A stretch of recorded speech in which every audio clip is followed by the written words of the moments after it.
I'm Vinny Politan. The subject of my investigation is a missing mom from Virginia. Her name is Mamta Kafle, and she has a young child. And that little girl, as you watch the program tonight, I want you to keep in your mind that there's a little girl who doesn't have her mom. Here's her story. Mamta worked as a pediatric nurse at Prince William Medical Center. In August of 2023, Mamta gave birth to a baby girl, the first child of Mamta and Narish. And then Mamta went back to work. Early in 2024, there were some reported marital issues for the couple, and Mamta moved out of the house for a short while before returning.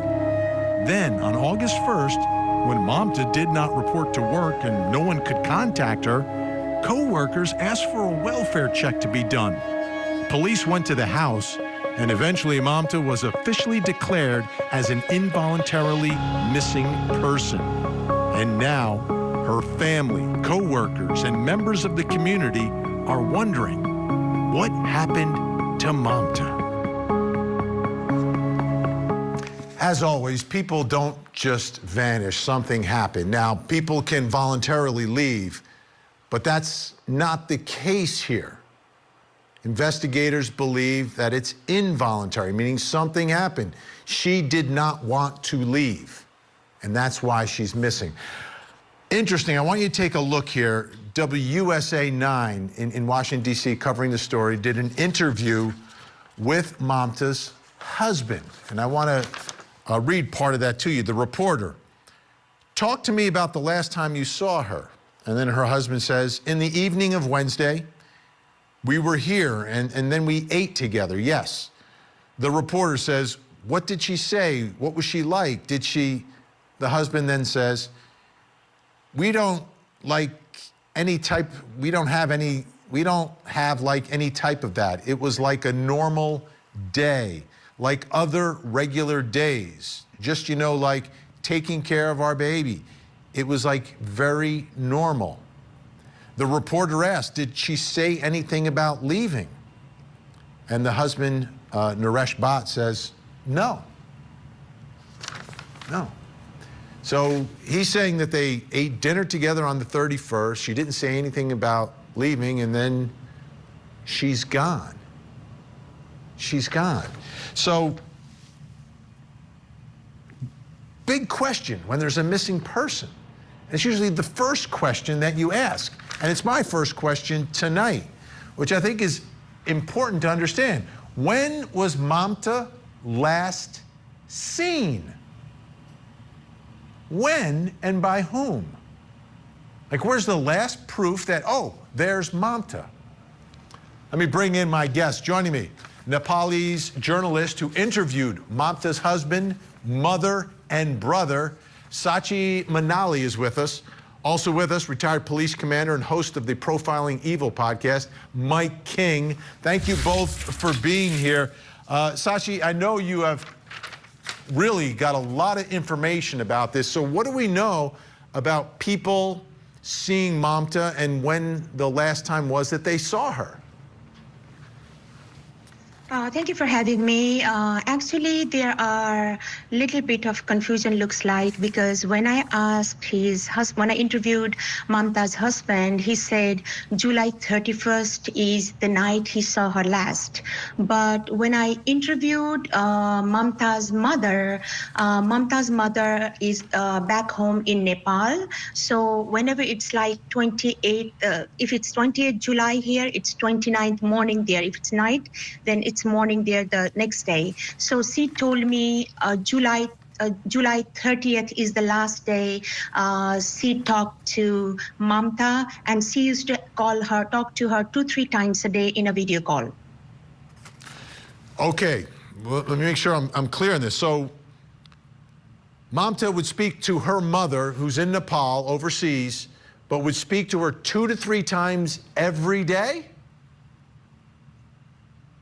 Yes, they used to do the video calls, and she said that on the last day, her face was very gloomy. So as a mother, she asked what happened? Are you okay? Then Mamta said that everything is fine. And from what I'm hearing from all of her friends, childhood friends, even including her husband, Mamta never used to have a gloomy face, they said. Even the husband agreed to that. And she is highly inspirational. She never shares her things with other people because there is kind of stigma to it if other people know about our personal matters and they start talking about it. So she used to keep the information to herself. But there are very few people who she has talked to. Today only I found out that she has been talking about the troubled marriage. On June 24, she talked about her troubled marriage with one of her childhood friend. That information just came up this afternoon. That day she had a gloomy face, mother said, and when I asked Naresh about that, he said he has never seen her gloomy face. Okay, Mike King as an investigator now. So getting some of this information, how do you determine the last time she was seen, and how do you verify if it's someone in the house, right? If it's the husband, how do you verify that she ate dinner with him that night? She didn't speak to her mom that day, and she speaks to her mom 2 or 3 times a day. So what do you do with that type of information to try to get to the truth here? Well, I think this timeline's now coming together much clearer, and it's really nice having this guest on who can help us understand that there was another name in there. I'm sure law enforcement has that name and that discussion, or at least I would hope they do. So now we're starting to see the timeline starting to tighten up a little bit. The interesting thing to me, Vinny, is that we have this last day seen at work of the 27th of July here in the United States. So those are firm dates. We have now this idea that she was speaking to her mother possibly on the 30th, but we have a friend who spoke to her on the 28th. And then the husband who's saying, I've talked to her, or we had dinner with her on the 31st and I went to bed. And there are so many interesting dynamics and red flags here that it's just making you really scratch your head. But the thing that you have to do as an investigator now is start putting those together and then corroborating them with other pieces of evidence. If it was a Skype call or something else, was it done on a mobile device? And can that mobile device be digitally analyzed to determine that that call was made? Or was it made some other way? And so there's got to be information to corroborate these little pieces and nuggets of information that are coming along to help tighten that timeline, because those are the things that are going to be needed to really understand people's testimony, the husbands, the friends, or anyone else who might have something to do with this woman. All right, I wanted to put up on the screen something from the Washington Post, who did some investigating here as well. On July 31st, she did not call her mother in Nepal, as she had faithfully done every morning and evening to share the mundane, what she ate that day, and the significant, the milestones of her infant daughter was hitting, her brother said in an interview. On August 1st, co-workers called police when she missed the shift at the UVA Health Prince William Medical Center. Manassas Park police officer went to her house the next day to do a welfare check, but left after her husband declined to report her missing.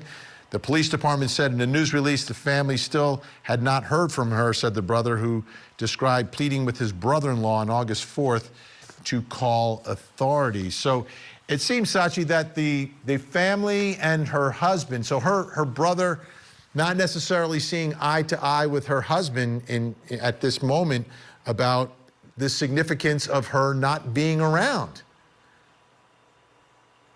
Actually, I have found many contradictory statements already. And today only I was told that the brother, because her mother is not that educated and she has confessed that. So mother might have given us the wrong date. It could be even one day earlier, because I came to know this afternoon. I have not got chance to contact his brother because it's early morning back there right now. So I came to know that actually the date was 29th morning. So I have to verify that after this program, maybe I can verify that, and I have requested a screenshot of that call recording. So that we know which day exactly it is. But mother said in my interview, it's 30th of July. Yeah, and Mike, how Does this get more complicated for investigators? Now, there's something else going on here, right? There's language differences. Obviously, she's speaking to her brother and her mother in their native language, I presume. You, as an investigator, have got to get all the information you can. How do you approach a case like this, where there may be some witnesses who may have some language issues and not even be living in the United States, but have important information? Well, at that point, you're reaching out to your friends at Interpol, and you're getting someone locally to go and talk if you can. You're getting translators to help you with understanding, especially the written communication, or if there's a recorded communication somewhere. And you're trying to lean upon all of, again, everything that's we're talking about keeps going back to what do you have that you can corroborate and really start dialing down when she disappeared.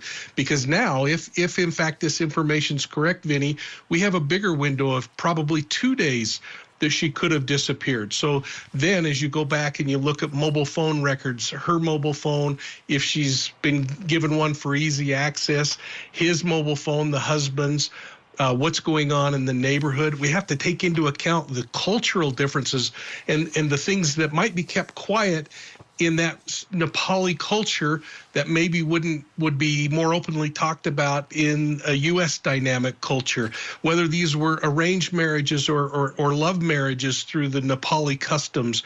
All of those things are going to really play an important part in understanding. And this is where it's so important that we really focus in on victimology and suspectology. Absolutely. Guests staying with us. Coming up next, why wasn't Mamta reported missing on August 2nd? On August 2nd, officers responded to Mamta Kafle's residence for a check on her welfare and spoke to her husband, Mr. Bhatt, who at that time provided additional information and did not want to report her missing. Was a reporter brutally murdered for digging too deep?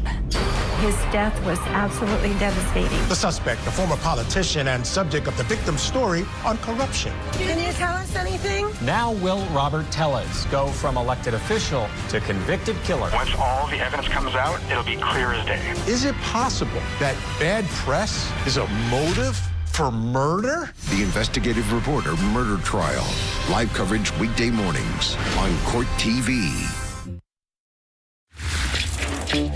She's a person, she would not run away, and she does not do self-harm for herself. She wouldn't run away. She wouldn't leave her baby, her young child. We're talking about Mamta Kafle, pediatric nurse and a missing mom of a young child. So this case, I think, is really building up in terms of intensity of the community now getting involved in searching, and intensity of the investigation by law enforcement. I want you to take a listen here to a missing person update. This is from the Manassas Park Police. On August 2nd, officers responded to Mamta Kafle's residence for a check on her welfare and spoke to her husband, Mr. Bhatt, who at that time provided additional information and did not want to report her missing. On August 5th, Mr. Bhatt contacted the police station and reported Mamta Kafle as missing. Between August 5th and 8th, detectives conducted an extensive investigation and found that there was significant lack of recent contact by Mamta with her family, friends, employer, and on social media postings. Given this and other circumstances, detectives were able to elevate her missing person status to involuntary/critical missing person. July 27th, Mamta was last seen at UVA Health Prince William Medical Center. On July 28th, Mamta spoke to a friend. On July 31st, Mamta was last seen by her husband. Okay, let's think about the timeline now. Last seen by her husband on July 31st, then there's August 1st, and then August 2nd is when police come to the house to do a wellness check. Which brings me to my next question in this case, and it has to do with that wellness check. Why wasn't Mamta reported missing on August 2nd? 2 days away from her husband, 2 days away from her little baby. Still with me, Sachi Manali and Mike King. Sachi, from your investigation here, what is the reasoning behind 2 days she's gone and her husband doesn't want to report her missing? I must tell you this, that before I talk to you, I didn't give enough time to transcribe everything, but let me start like this. After talking to Naresh and Mamta's family, there are so many contradictory statements. Naresh, whatever statement Naresh made, I have a proof that is not true already, and Naresh reported on 5th of August after being pressured by Mamta's family and her cousin who lives in New York. He didn't report by himself. Mamta's mother called him, repeatedly from Nepal, but he did not pick up the phone on August 3rd. And then I don't know when he replied back. I have to get that timings because I have not collected that yet. But he did not pick up the phone till August 3rd. And then after that, he called back because they were desperate to know the whereabouts of Mamta, but he didn't pick up the phone. And from there, they started contacting the cousin who lives in New York.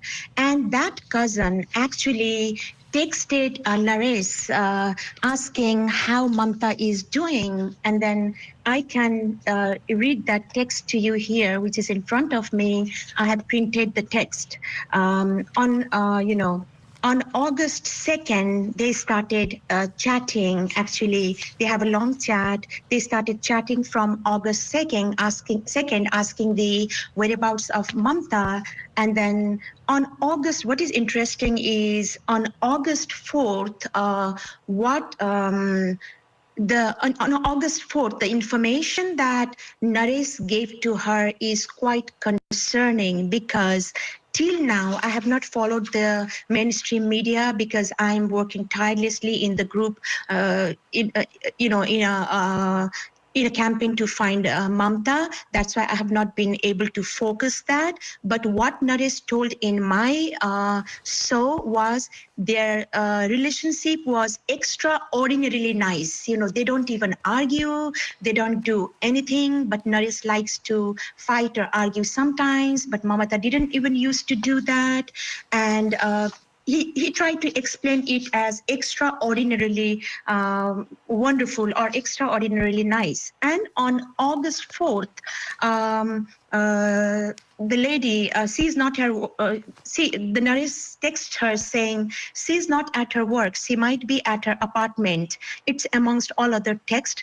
And August 4th at 12:32 a.m., the cousin asked Naresh, "Did you guys have fight again?" Naresh writes, "No, we decided to separate with respect. No any discussion at all. Even we don't argue. She wanted to move either New York or Texas." Naresh has been saying that their relationship is extraordinarily wonderful, nice. They even watch TV, used to watch TV once a week together. They don't even argue. He likes Mamta to comment on him sometimes, but she's not even doing that.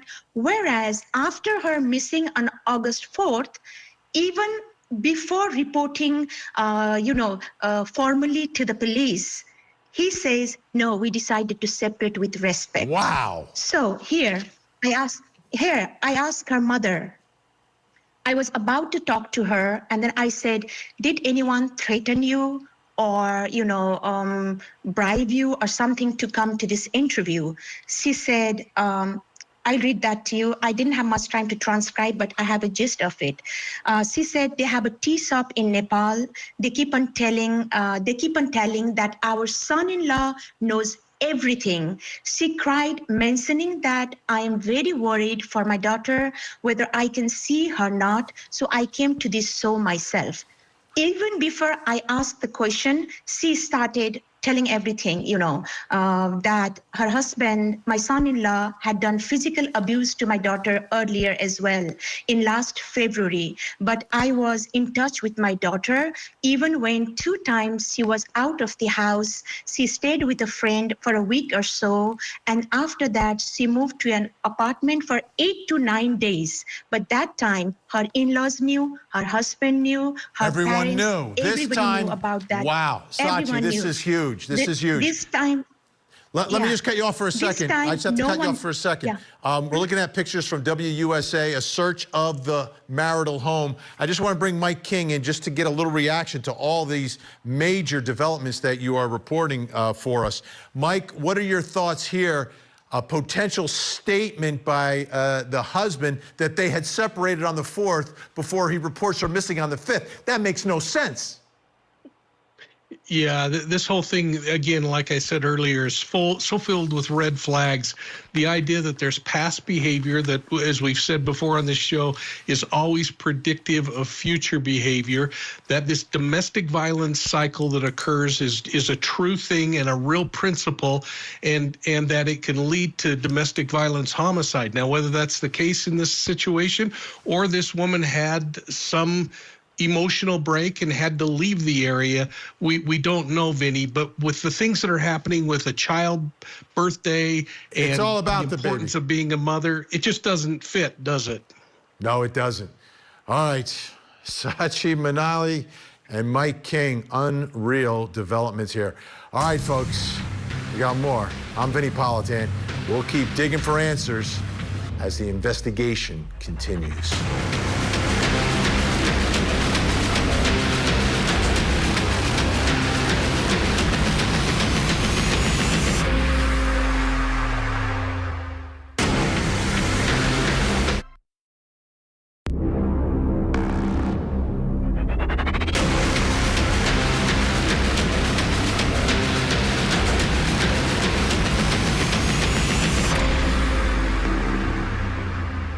I'm Vinny Politan as we continue our investigation of missing mom Mamta Kafle from Virginia. I want you to keep this in mind. This woman chose to be a pediatric nurse, and she's a young mother of a young child. Here's her story.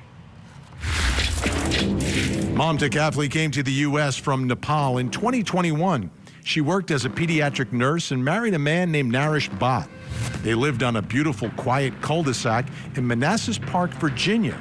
In 2023, they welcomed their first child into the world, a beautiful baby girl. But close to a year later, Mamta vanished, missing seemingly without a trace. And now her family, her co-workers, and the community are coming together to help find Mamta. So whenever you cover a story like this or investigate a case like this, the focus is always on those closest to the missing person, right? Because they will have the most information and the most interaction with the missing person. And obviously, you want to get information from them, and you also want to potentially clear them as a suspect if there is any foul play involved. Now, take a look. This is from the Washington Post report and investigation they did. Accounts of the couple's relationship from Mamta Bhatt's brother and 2 friends, as well as her own posts in a private Facebook group, reflect turbulence that prompted her to leave the home at least once in February. Kafle, as well as friends Ashish Sangrula and Sarita Nupain, said the couple had a disagreement that then resulted in Bhatt staying with Nupain for a week. It was not clear what caused the strain. Nupain said that the couple had an arranged marriage in 2020 and that Mamta Bhatt immigrated to the United States in 2021. This is an important part of this story. A missing wife, a missing mother. What's going on behind closed doors in the 4 walls of their beautiful home in Manassas, Virginia? That brings me to our next question. in this investigation. What was the status of their marriage? Were they happy? Were they separated? Was there domestic violence? Joining me, Nepalese journalist who interviewed Mamta's husband, Mamta's mother and brother, Sachi Manali is with us. Also joining us, private investigator, founder of Victim News Online, Erica Morse. Sachi, let me begin with you. First, was this an arranged marriage, number one? And number two, what was the status of this marriage? Were they happy? Were they fighting? Were there separations? Were there disagreements? What do we know? As I have come to know that, because I never knew Mamta, so as I've come to know from their parents, I'm in direct contact with them. And as I have come to know from their parent, her mother keeps on saying, and she has said that in this video as well, what he did, how he did, my son-in-law knows everything, but he does not open up. So, and Naresh has been saying that their relationship was extraordinarily, well. They don't even argue, but his own text message that I have received, which I have printed here, suggests that that was not the case, because Naresh has written on August 4th, that is after the disappearance of Mamta, did you guys have fight again? He has said no. We decided to separate with respect. And in other medias, including my media, Naresh had said that my relationship was so good. If it was good, then why is he even mentioning on August 4, 12:32 a.m. that they decided to separate with respect, no any discussion at all? And even they don't argue. So that's the question. So we don't know, but Naresh's two statements are contradictory here. This alone actually contradicts with his previous all statements. Oh, absolutely. Erica Morse, to me, the biggest part of this investigation is finding out what's going on behind closed doors. And when you're getting mixed messages, contradictory statements from the father of the baby, from her husband, that's problematic. It is very problematic. And I actually caught in an interview that he did that even though he talked about it was such a great and normal night, and I think Wednesday, the 31st, is what they should be focused on based on his statements in that interview. But then he slipped at one point and he said, just come home, we can fix it. And I caught that and I went, let me wait for the reports of the DV to start coming out. And then I saw an interview with one of her friends that talked about on the 28th, she had several missed phone calls from her. And then that she was texting that friend, begging her to come over to the house. So I think there was a buildup taking place, and I think we're starting to learn more about maybe a potential explosion or an argument that went awry. Okay, this is from the Washington Post, and we've been talking about this. Mamta and her baby arrived at New Payne's home in February. Now, this is a friend without money, a car, or a working phone, she said. So New Payne bought her a used phone and added her to her family's phone plan to ensure she could coordinate ride-share trips to her shifts at the hospital. New Payne said at one point, Mamta briefly had her own apartment in Falls Church. In an interview with WUSA 9, the husband, Naresh Bhatt, cited this as a reason he did not immediately report her missing, saying she had gone missing 3 times before. At that time, she has some demands, so that's why she just stepped out and stayed with a couple of times with her friends. And one time she moved to Falls Church to someone, I don't know the name, but she has an apartment. This is what Naresh Bhatt told the reporter, according to WUSA 9. So, Sachi, as I'm looking at this, it appears that at some point she does leave the home, but I believe she left the home with her baby. This time she's gone without the baby. That's a big difference. Actually, when she initially left, I think it was as the lady has told me, her friend, it was just for a week that she stayed with her, and 8 to 9 days she stayed in that apartment with some other Nepali family. That's what they have told me. And what is really, what makes really you to scratch your head is previously, everybody knew where Mamta was, including Naresh, in-laws, mother, brother, everybody. In my interview with Naresh, her brother, Mamta's brother, has commented saying, why didn't you notify me? And they had to beg from back home to repeatedly, trying to know Mamta's whereabouts. So this time, nobody knows. Erica, and it's like very different story from before. Absolutely. Completely different. There's not the communication. There's not the baby going with her. This is also from the Washington Post. Posts from Mamta's Facebook account began appearing in a closed group for single mothers in the DMV area asking for help. In posts on February 6th and the 16th, Mamta's account seeks advice from the group on navigating a separation and retaining custody of her baby.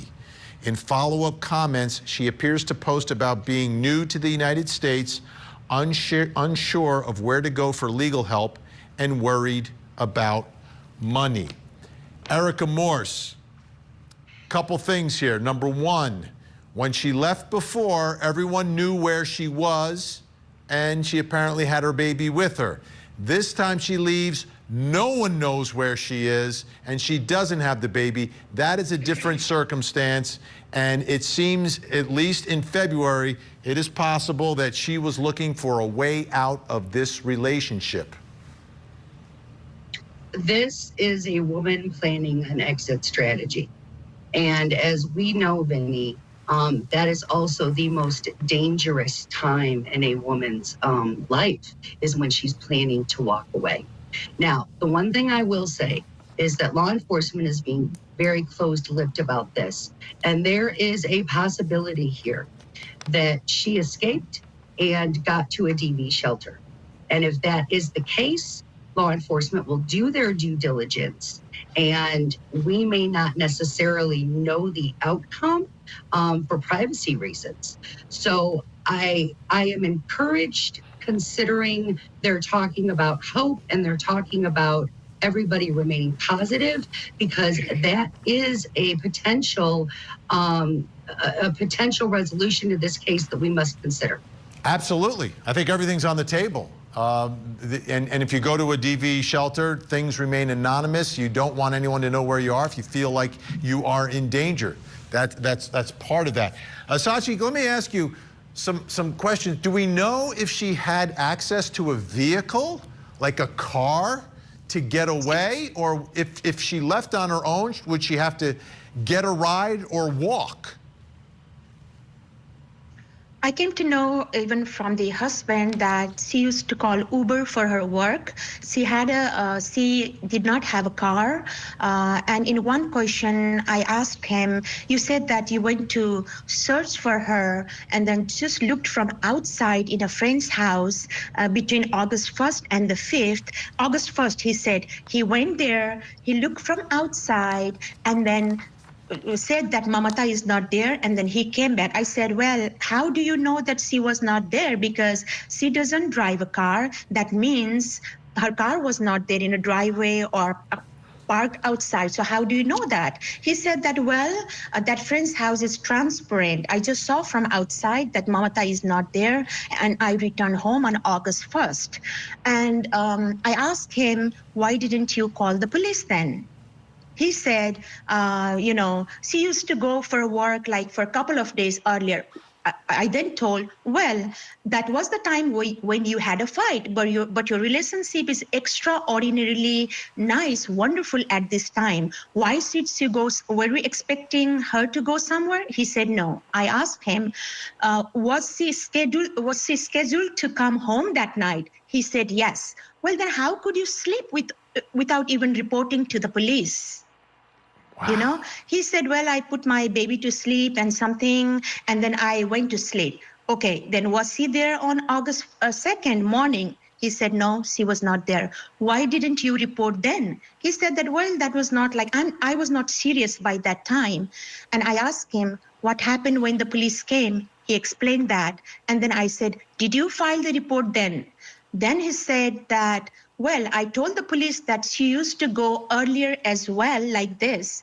And I told all the stories. Then police say that, well, then you searched her till you get exhausted. And once you are exhausted, call us. You know, once you see that you can't find her anywhere, then call us. I then ask, like in different questions, I then ask him, where did you search her? Maybe he said one place. And I said, does it take so long, so many days to search in one place? The place where you went on August 1st, you already went there, right? So it doesn't make sense. And then when I asked that about August 1st, he was out of the camera because it was Facebook Live. And then he said, baby is crying. Well, when I revisited this just before talking to you, I didn't hear baby crying. Then I put like really that, you know, device to my ear. I don't hear baby crying. He goes to the room. And then I don't think I have mistaken that. He goes to the room, camera turns to, and he was trying to mute the camera. I said, well, this is a live session. Just turn the camera on. It's okay. People will see your natural life. Just try to be natural. That's what I told him earlier as well. So he goes to the room. We don't hear even any baby crying sound. The camera goes face towards the wall or the ceiling, and then baby cries.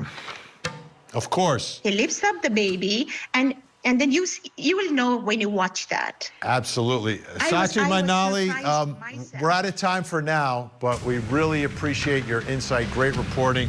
Erica's going to stay with us. Still to come, how does this case get solved?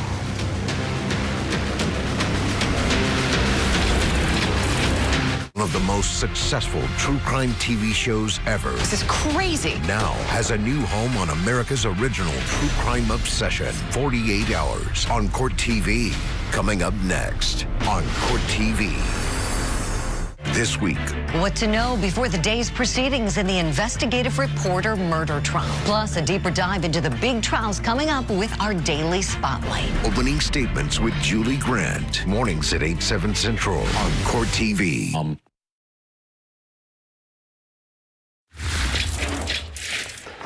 Okay, this is a case involving a mom of a young child who's missing. They live in a beautiful neighborhood. I want you to take a look at the area. I have a few maps to show you here because I think it's important. I think it's significant that we figure out exactly what we're talking about here. So take a look first at the house in the cul-de-sac, okay? We've seen areas like this throughout the country. This is Northern Virginia. Northern Virginia is beautiful. Not cheap either, folks, by the way. But let's pull the map out just a little bit. So I want to give you a better idea. Oh, look at all that green space to the right. I think you may have a country club somewhere in there. You may have a shooting range in there somewhere. You've got some trails and a whole lot of trees. Let's pull it out a little bit further. I said it's Northern Virginia, so yeah, you've got water as well. So, you know, you put the timeline here's a little bit vague. Give someone time for something bad could potentially happen. So that brings me to my next question, which is, how does this case get solved? How do you figure out where Mamta is and what happened to Mamta? Still with me, private investigator Erica Morse, and joining us, private investigator Jason Jensen. All right, Jason. How does this case get solved?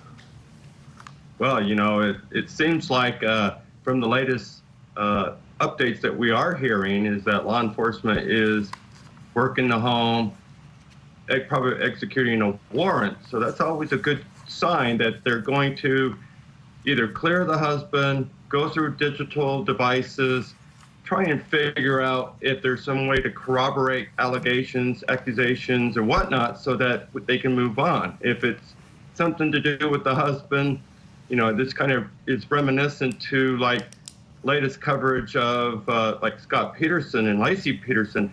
If this is a death and a concealment, they're hoping to get some information to corroborate that. If there's blood stains at the house that were cleaned up, if there is any kind of digital footprint showing a obscure water area that he may have traveled to, that's all going to be important.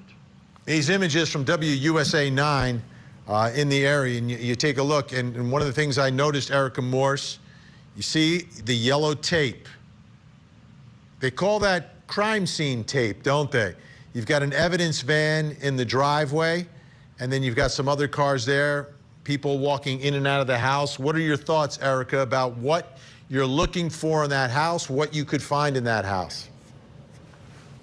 Unfortunately, that is called crime scene tape, and that's not necessarily a good sign because that's indicative that they believe a crime transpired in that location. So as Jason said, they're going to be looking for digital devices. She maybe didn't have a phone, it sounds like, or was borrowing a phone from a friend.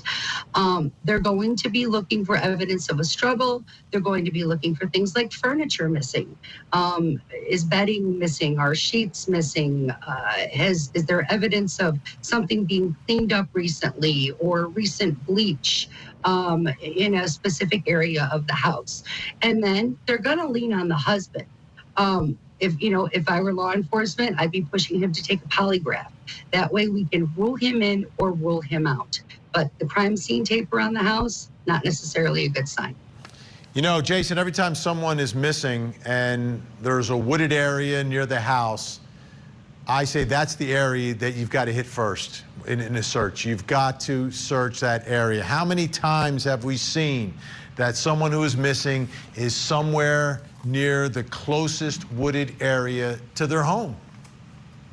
Oh, exactly. In fact, I've even heard Erica say within a mile of the last place where the missing was seen is a prime area to search first, because it's oftentimes the closest area where they're going to try and ditch a body, because there's easy explanation. Went for a walk, something happened while they were at a local walk, or they're looking for a place that they're comfortable with, that they're familiar with to dump a body, as opposed to go to some foreign area where they could be caught. So yeah, close to home is often the place that they pick.